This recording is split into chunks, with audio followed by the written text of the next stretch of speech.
MMAOddsBreaker. Today we're talking to Brad Pickett, of course, nicknamed One Punch because of his KO power. You're down at ATT right now in Miami, Coconut Creek, Florida. You just came in from London, or excuse me, from England. How much time do you come in beforehand, before a fight? Basically, normally I train. It's my job, so I train all year round, no matter where I am in the world, basically. But I spend really most of my time in England when I don't have a fight. I get myself in shape, I keep training and all that sort of stuff. But just before a fight, kind of like 8 weeks before a fight, I end up. Yeah, the dog was chewing that. It's a great, smart dog.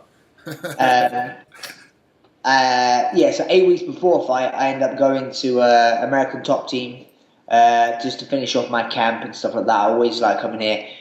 I could train in England and stuff, but I like to go into America just to get away from my day-to-day life. It's easier for me to switch on from my diet and everything like that, you know. So that's why I do it, you know. Just let distractions go. I talked to Eve Edwards a couple of days ago, and he said that one of the things, the biggest mistake that he was making as he's getting further into his career, he's getting a little bit older, is that he was coming to training camp not in shape for training camp. So you have to spend the first 2, sometimes 3 weeks just to get in shape to be able to start training. Are you in that same boat? Are you coming in camp on ready to train? I come in camp in shape. You know, American Top Team is not the place you want to be not in shape.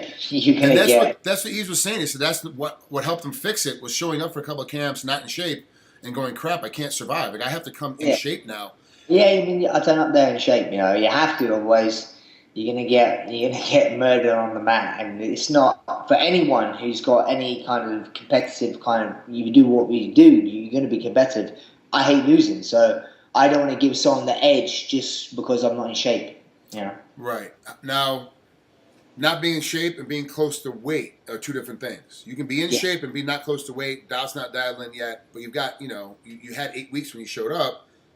We're about 2 weeks out right now at the time of this interview. How's your weight right now? Are you right on track? Are you a little bit heavy? Or a little bit light? I'm on track. I like to be on track. This time around now, I feel in great cardio shape, but I don't feel as strong as I start my camp. You know, because I've lost. I lose weight during the camp. So at the moment now, I'm waking up probably around about 144 kind of thing. I'll get that down a little bit more. By the end of next week, I'll probably be waking up 140, 141, and then that last week I diet even harder and I get down. I like to cut, ideally 10 pounds of water, but my last one I ended up doing 14, which sucked. I didn't like that at all, you know. So I'm gonna try not to do that one.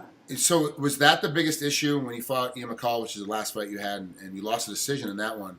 Was that the fact that you did cut a little bit more weight than you wanted? No, nothing to do with that. You know, I felt great when it came to fight camp, and during the fight I didn't gas or anything like that. So just that fight for me, it was more styles. I was getting frustrated. I wanted to fight. He was playing the game of hitting, running points, and catching me coming in, and then he'll get a takedown, just hold me down, kind of thing. I was getting frustrated with the way that he was fighting, which me personally, I need to adjust myself. As in how. It's fine. It's fine. Don't worry. It's funny. It's either kids or dogs. That's usually how it works. Stop making noise. So like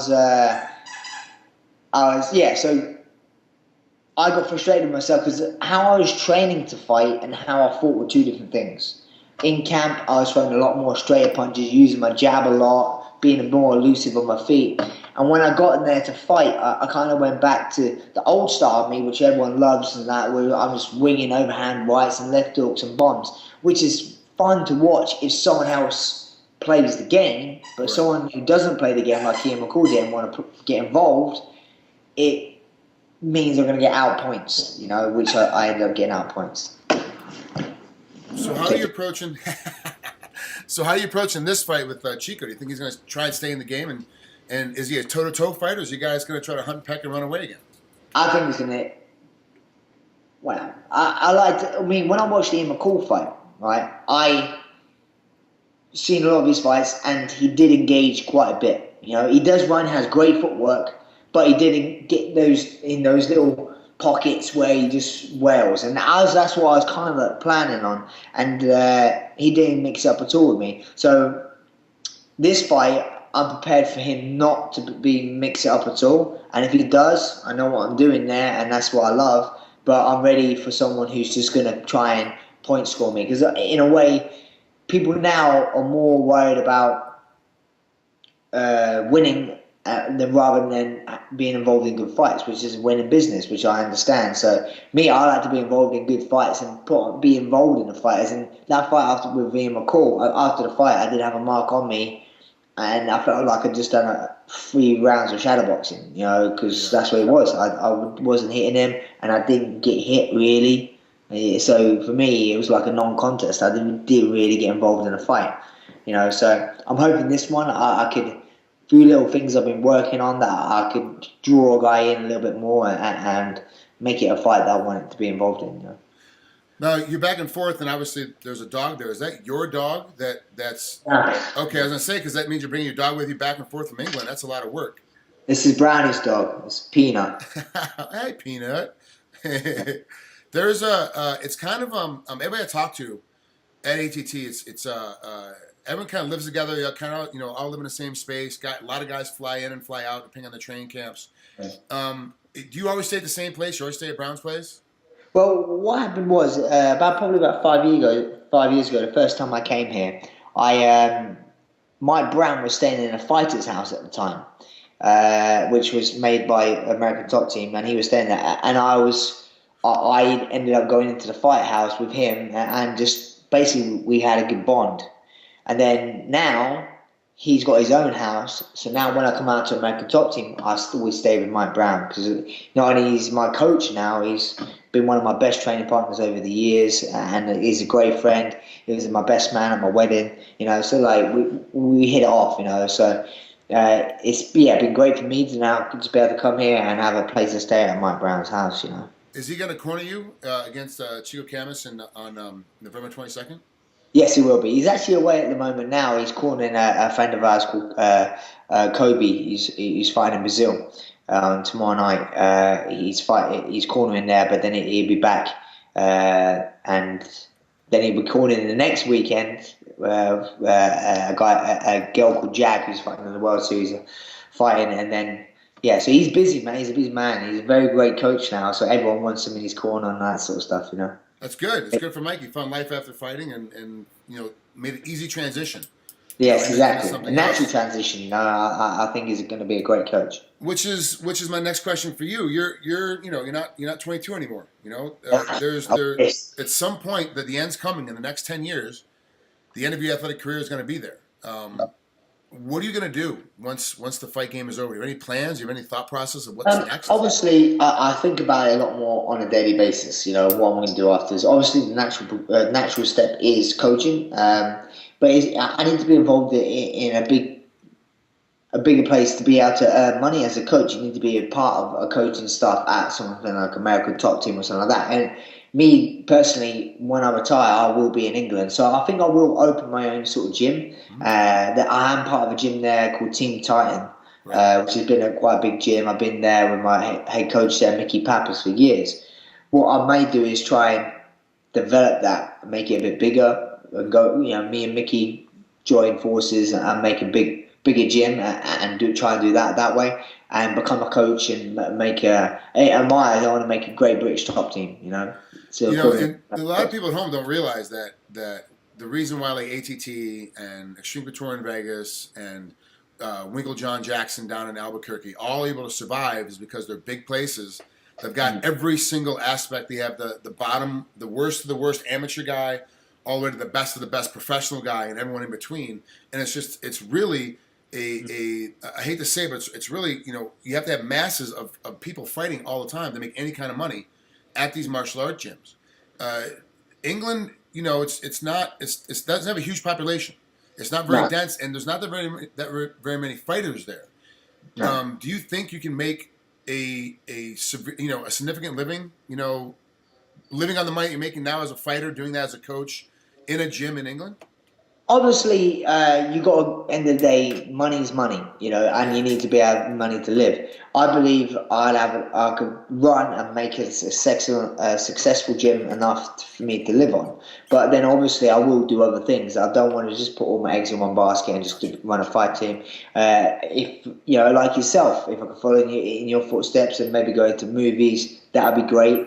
Or just, I like to stay within the game. Obviously, I have a good niche with that. But, I'll do anything. I do anything, The other thing too, with all your contacts in America, that there's a big demand for athletes to come over and teach seminars in England because there's just no access to them. But with your contacts, you make that happen very easily. I think maybe another stay within a niche, another side job from your gym is that not only at your gym but at other gyms throughout, whether it's in Wales or Northern Ireland or Ireland or Scotland or anywhere, you can get these guys to come in, and you're the go-to guy if they want to bring an American guy in, specifically a guy like a Robbie Lawler or a Tyron Woodley or Yves Edwards, because you train with them and you have their direct contacts. That makes sense. I do a lot of seminars myself as well, outside of when I'm not in fight camp. Like after my fight on the 22nd of November, I'll be available to do seminars between now and Christmas sort of thing. So I do, and I also like to travel, go around Europe and try and do seminars around there when I can and stuff. Well, seminars are great, but you can't count on those or rely on those. It's not like a guaranteed paycheck. It's a bonus. So exactly. You get a seminar, great. But, I need to try and work out where I could get some. I'll probably go to doing private coaching as well. That as well. There's a lot of things I can do. There's a few different businesses I've been investing in as well, which hopefully I could make to grow. I'm thinking about a lot more, obviously. And also one other little niche I would like to maybe do is maybe try and work for the UFC in some way within the UK. That would be honestly, that'd be the best job you can possibly get. It's stable, a steady paycheck. You know exactly what's expected of you every time you come in. And for a fighter that, when you're like, hey, here's my lineage. I know usually at 9 o'clock I have grappling. At 1 o'clock I've got strength and conditioning, and then at 6 o'clock I've got sparring, and that's your pattern. At least for the UFC, you know exactly what they expect of you, what they want you to get done for the day, and you go out there and get it done. So that's actually a bad idea. I love the organization, and like you said, it's security, because that UFC is not going to go anywhere. It's there, it's here to stay. So if I could get involved in that, be part of it. I know Dan Hardy now has moved over to commentary. He's doing a great job there. So I'm not saying that I want to take his job, but if there's something along those lines, I could working in the media side of things, become a pundit, or even behind the scenes. I don't have to be in front of the camera. Like, at the end of the day, what I find, some people, once they're used to the limelight, they want to stay in the limelight as long as possible. I'm not too bothered about the glitz and the glam. I just would like to have a steady job within a organization I love, like UFC. So I'd happily work behind the scenes. Maybe do something like a Bert's job, like I love Bert, what Bert does, something that I know how fighters cut weight, I know how to organise fighters and stuff like that. So something that I could do in that aspect as well. So I need to speak to the right people. I don't know if Dana's the right person to speak to, or never can go wrong talking to Dana. Even if he's not the right guy, he'll say, "Oh yeah, we'll get," but like, okay, if you're not the guy, who handles this? He'll tell you the right guy. And Gary Cook, the guy who's like the Dana White of the UFC in Europe. I may have to speak to him a bit more about it. Or I kind of like throwing little innuendos out there, putting little feelers out there. But now at the moment, I'm still fighting, so that's your concentration. So it's one of those ones I don't want to be focused too much on after my career while I'm still within a career, if you know what I mean. Right. Yep. Totally get it. Well, that's Brad Pickett getting ready to fight Chico Camus coming up here in UFC Fight Night, November 22nd in Austin, Texas. Brad, thanks for coming on. I'm glad we got to catch up finally. No problem at all. All right, buddy. We'll talk to you soon. Cheers, Frank.